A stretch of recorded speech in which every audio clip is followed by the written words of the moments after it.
Sean todos bienvenidos a esta nueva entrega del fascinante mundo de la educación. En esta ocasión me voy a referir, o nos vamos a referir, al enfoque cognitivo o cognitivista dentro del ánimo de cómo los enfoques del aprendizaje influyen en el diseño instruccional, que es la idea de este curso. Yo pienso que la manera de enfocar es recordar un poco lo que hicimos en la sesión anterior, ¿verdad? Ahí tenemos el cuadro y ahora resaltamos el enfoque cognitivo, que lo vamos a llamar de ahora en adelante C2. Cognitivo C2. El enfoque cognitivo también tiene sus antecedentes, tiene sus protagonistas, tiene su historia. La literatura lo señala, él aparece a finales de los años 60 y hay personas allí vinculadas. Brunner está vinculado, Skinner, Piaget está vinculado, Ausubel está vinculado con el enfoque cognitivista. Y del enfoque cognitivo pues hay una cantidad de teorías asociadas que apuntan en dirección a este enfoque. Considerado un enfoque empirista, pero yéndose un poco hacia quizás la idea racionalista. Vamos a hacernos los mismos planteamientos que nos hicimos en la sesión anterior. ¿Cuáles son las notas distintivas asociadas ahora, en este caso, al enfoque cognitivo? O al enfoque cognitivista, o a C2, como ustedes lo quieran llamar. Y la manera como voy a presentar esas ideas es similar a la manera como yo les presenté las ideas asociadas al enfoque conductual, es decir, voy a compartir con ustedes una concepción del aprendizaje, luego cómo se logra el aprendizaje, acto seguido cuál es su propósito y cierro con el énfasis del enfoque de cara al diseño instruccional. ¿Qué les parece? ¿No? Ahí va la primera. La concepción del aprendizaje o el concepto del aprendizaje se puede simplificar en cambios discretos entre estados del conocimiento. Fíjense, cambios discretos entre el estado del conocimiento. El estado de conocimiento del aprendiz. Y un cambio discreto es un cambio que no es continuo. Es decir, aquí la denominación de discreto se opone a la denominación de continuo. Son dos términos matemáticos. Hay funciones continuas y hay funciones discretas. Las funciones continuas son aquellas funciones que no tienen salto en ninguna de sus trayectorias. Las funciones discretas tienen algunos saltos en algún punto del plano. Entonces, cambios discretos versus cambios continuos. O sea, en este caso los cambios discretos no se oponen a los cambios indiscretos. Eso es otro problema. Un segundo elemento tiene que ver con el logro. Cuando se logra el aprendizaje visto a la luz o interpretado a la luz del enfoque cognitivo. Se logra pues cuando la información que recibe el aprendiz es almacenada en la memoria de manera organizada y significativa. En este caso, organizada califica a lo estructurado, a lo sistemático, a lo ordenado de esa organización. Y lo significativo quizás en este caso califica a lo que es necesario, lo que es importante, lo que es relevante para ese aprendiz. En la misma línea que lo hicimos en el enfoque conductual, ahí tenemos el propósito del aprendizaje, la concepción del propósito del aprendizaje en el enfoque cognitivo. Es que el aprendiz, en primer lugar, reciba, en segundo lugar, organice, luego almacene y recupere o localice información en su memoria de larga duración. Esos serían los elementos asociados al propósito del aprendizaje. Y aquí voy a hacer un pequeño paréntesis para hablar de la teoría del procesamiento de la información, representada por Robert Gagné, que es uno de los teóricos vinculados al enfoque cognitivo. Fíjense, vamos a hacer una interpretación de eso. ¿Cómo recibe el estudiante la información? Bueno, a través de un solo cable, que son sus cables sensoriales, ¿verdad? Lo recibe a través de los sentidos. Esa información viaja por una sola vía, un solo circuito, un solo cable al cerebro. Y al llegar al cerebro se genera una primera función, que es la percepción selectiva. O sea, el estudiante se pregunta, ¿qué hago con esta información, verdad? Y la percepción selectiva es una suerte de proceso, de efecto, donde el estudiante comienza a dar los primeros pasos de la codificación de la información. Por ejemplo, si yo como profesor anuncio el tema de la raíz, sin pensarlo mucho, el estudiante comienza a ubicarse en el contexto de ese término, ¿verdad? Es posible que a su mente le venga la idea de raíz cuadrada, porque la clase es de matemática. Si el ámbito fuese vinculado con la anatomía humana, quizás pensar en la raíz de los dientes. Si el ámbito fuera político, a lo mejor pensara en términos de la raíz del problema que se discute en ese momento. Y si el ámbito es de gramática castellana o de un idioma, pensaríamos las raíces de las palabras. Fíjense cómo una expresión por sí sola genera la necesidad de interpretarla de varias maneras. Entonces la percepción selectiva es la que nos permite codificar el rumbo que va a tomar ese estímulo.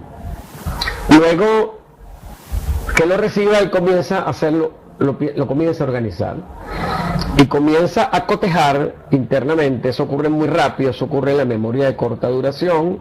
Empieza a cotejar la información suministrada o recibida a través del canal sensorial con sus experiencias que ya tiene, y comienza a ver cómo la acomoda, a qué se parece, que tiene que ver con sus estructuras cognitivas precedentes, en fin. Y eso dura poco, dura cierto tiempo a veces, y una vez esté codificada y esté consolidada como una nueva estructura, la almacena en la memoria de larga duración. Y la almacena de manera que ese conocimiento esté a la orden de cualquier situación que ocurra en el mundo exterior. Él con base a una demanda que ocurra en el mundo exterior, activa un mecanismo de localización, de retrieval de la información, y la pone a la orden de una situación exterior. Eso lo hace a través del proceso de control ejecutivo. El proceso de control ejecutivo es el dispositivo, vamos a llamarlo así, que le permite a una persona recuperar un conocimiento de su estructura mental, de su modelo mental, y colocarlo al servicio o dar respuesta a una situación que se le esté presentando en el mundo exterior. Esa respuesta puede ser para atender una situación cotidiana, o quizás también una situación novedosa, y en ese momento el participante activa un mecanismo de transferencia. O sea, logra habilidades cognitivas de mayor nivel, si se quiere. Otro elemento importante es el énfasis del enfoque. El énfasis del enfoque se centra en la promoción del procesamiento mental. Si yo quiero que el estudiante haga todo este proceso de recepción, organización, codificación y almacenaje, evidentemente ese estudiante tiene que estar moviéndose cognitivamente a lo largo del proceso de aprendizaje. Es decir, yo promuevo de alguna manera el procesamiento mental, y una manera de promover el procesamiento mental es a través de técnicas muy conocidas por todos, que son las técnicas, entre otras la técnica de la pregunta. Se formulan preguntas, se procesan respuestas. Preguntas cargadas de función, preguntas cargadas de forma, preguntas válidas, preguntas confiables. De manera que el estudiante vaya retejiendo su nueva estructura. La pregunta: ¿cuáles son los principios básicos del enfoque cognitivo? ¿Cuáles son esos principios básicos del enfoque cognitivo que tienen pertinencia en el diseño instruccional? Y vamos a utilizar también en esta oportunidad de unos diagramas que generan una secuencia, ¿de acuerdo? Bueno, ahí tenemos una ilustración, ¿verdad? Ahí tenemos una cabeza, ahí tenemos un aprendiz, y en su cabeza simbolizo su estructura inicial. Esa estructura tiene dos componentes, tiene unos cuadritos azules que los voy a identificar como los nodos, las unidades de información, y unas líneas blancas que las voy a relacionar con los enlaces entre esos nodos. Entonces esa suma de nodos más enlaces genera la estructura o ese modelo mental. Esa es la estructura cognitiva que el estudiante tiene o que el estudiante dispone para esta situación de aprendizaje en particular. Por otro lado, el cuadro que aparece en la parte inferior izquierda, representa la estructura de aprendizaje, es decir, yo profesor hago una traducción cognitiva del contenido que voy a enseñar o que quiero promover para que el estudiante lo aprenda y también lo revierto en una estructura de nodos y enlaces. Y ahora comienzo mi trabajo, que es justamente establecer un procesamiento mental, inducir al estudiante el procesamiento mental a través de la interacción con él, o sea, un tuteo cognitivo, una transacción instruccional, y comienzo a formular preguntas, comienzo a formular situaciones, los coloco en situaciones de reflexión, de análisis, y cuando este proceso se hace de manera continua, genera un gran efecto. Vamos a ver cuál es ese efecto que genera. Hay un momento en ese proceso que genera una suerte de enganche o anclaje. Esa linecita de color rojo me ilustra el anclaje que hay entre la estructura inicial del aprendiz y la estructura de aprendizaje que se sugiere en su proceso de aprendizaje. Vean aquí abajo, ¿no? Abajo en la parte inferior vemos la estructura y ven allí ese enganche entre el nodo, la estructura EI y la estructura de A. En el momento en que se produce ese anclaje, ese enganche entre las dos estructuras, se produce entonces una nueva estructura que hemos llamado EN. Y la característica fundamental de esta nueva estructura denominada EN es que es mayor que la suma de la estructura inicial y la nueva estructura y la estructura de aprendizaje. Y me hace recordar esta máxima gestáltica de la escuela Gestalt, que dice que el todo se hace mayor o es mayor que la suma de las partes.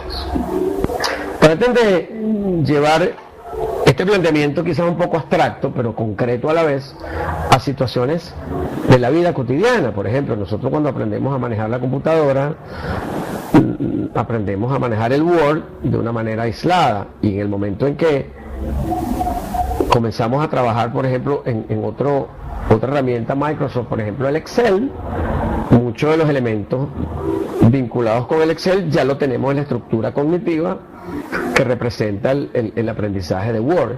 Y no es que volvemos a aprender a cortar, no es que volvemos a empezar a pegar, no es que volvemos a aprender a salvar, sino que esa estructura, esos comandos propios del Word se subsumen y entran dentro de la estructura asociada al conocimiento vinculado con el manejo de la herramienta Excel. Esto es un ejemplo y ustedes pueden conseguir muchos otros ejemplos. Bueno, bien, de esta misma forma, con esta reflexión, esta interpretación un poco gráfica, podemos resumir con respecto a esos principios básicos del enfoque cognitivo de cara al diseño instruccional, y ahí los tenemos. Es una necesidad de la participación activa del aprendiz dentro del proceso. Si el aprendiz no participa, evidentemente no interactúa, no comparte,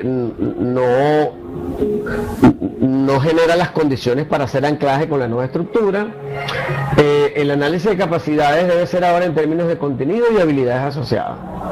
Y el enfoque conductual me lleva un poco a que el estudiante aprende, genera conocimientos declarativos, o sea, él sabe qué. En cambio, en el enfoque cognitivo quizás los planteamientos son de saber cómo, Y al yo incorporarle al conocimiento, el saber cómo, pues tengo que incorporar no solamente contenido, sino que también tengo que incorporar habilidades y quizás destrezas. Entonces el análisis, en este caso, no es un análisis de tarea, como lo aludimos en el enfoque anterior, sino es un análisis de capacidades en términos de contenido y habilidades asociadas, o sea, un análisis integral. Por un lado, los contenidos asociados a la naturaleza del tema, y por otro lado, las habilidades necesarias o concomitantes al logro de esos conocimientos. Énfasis en la estructuración y organización de la información. O sea, ya la información no es lineal, ya la información que se da es estructural y tiene que ver con la manera como yo organizo los contenidos y las habilidades asociadas.